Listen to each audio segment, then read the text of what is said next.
Rome, the eternal city, the land of emperors, gladiators, and people who took toga parties way too seriously. But how did this legendary empire rise, dominate the world, and then whoops fall apart? Buckle up, because we're about to speedrun through the history of Rome. With a little extra spice, like any great empire, Rome started with a dramatic backstory. The legend says twin brothers, Romulus and Remus, were raised by a she-wolf, which is either heartwarming or terrifying, depending on your perspective. Then, like true siblings, they fought over where to build their city because nothing says brotherly love like one brother murdering the other. Romulus wins, names the city after himself, and boom, Rome is born. Early Rome decided they didn't want kings bossing them around, so they invented the Republic, a government where rich old guys in togas debated things endlessly. It worked great, until it didn't. Meanwhile, Rome got really good at fighting. They conquered their neighbors, took over the Mediterranean, and somehow made salad famous. Shout out to Julius Caesar. But the Republic had a fatal flaw. Senators loved power almost as much as they loved wearing impractically long robes. Enter Julius Caesar, the guy who basically said, "I'm too cool for democracy," and made himself dictator for life.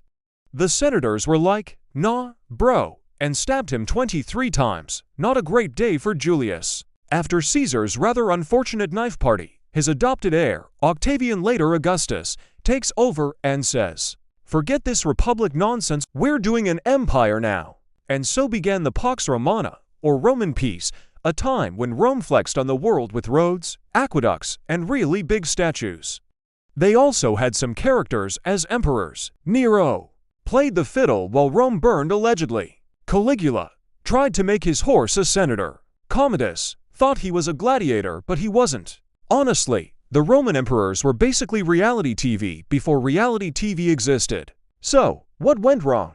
Well, Rome got too big, too expensive, and too lazy. Barbarians, aka guests who overstayed their welcome, started knocking on the gates, and Rome, being broke, couldn't stop them. Meanwhile, half the empire was like, "We're out," and became the Byzantine Empire. In 476 AD, the Western Roman Empire officially collapsed. Oops! And that, my friends, is the rise and fall of Roman Empire that went from ruling the world to being a very cool tourist destination. Moral of the story?